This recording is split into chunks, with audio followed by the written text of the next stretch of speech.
Hi again, and welcome back to another session of In the Details with me, Jesse, here at Glasscrafters. So before we did a video about tinned wire and how you could braid it in segments. If you missed that, check out the other video. I'm going to show you one other way you can use tinned wire. Today, we're going to talk about reinforcement. So I've prepared this lovely pumpkin design here.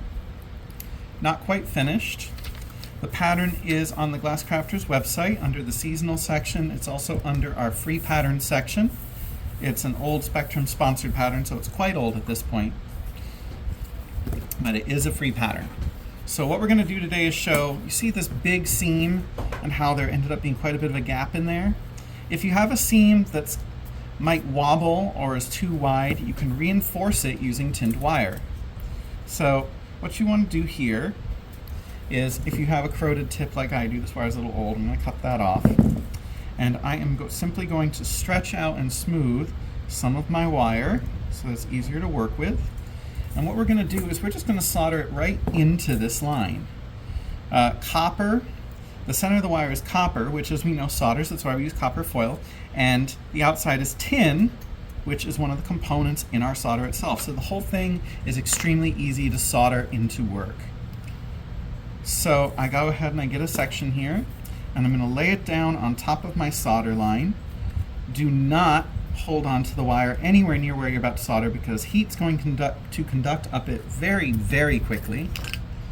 So I just basically tack it in place. Go ahead and get a little bit of solder, tack it in place. It's going to hide totally in the solder. You're not going to see it. No one's going to know it's there, but it's going to strengthen your line. So I'll do another tack section.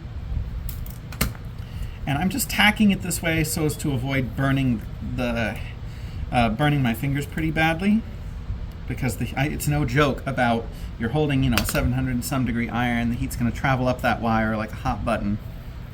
So go ahead and tack it in a few places. That way you can go back and solder over it without worrying about, giant blisters on your fingertips. You could also wear gloves and hold it that way, working down the line. But I find that this is just as easy if I don't have my gloves on me. So I've got the whole thing there, and now I'm just going to go back over, get some solder and feed it down, and I'm going to solder over the whole line, soldering and hiding that piece of wire inside my solder line. So give it just a second here. I want to show you what it looks like when it's finished. Thank you for being so patient and joining me for this video.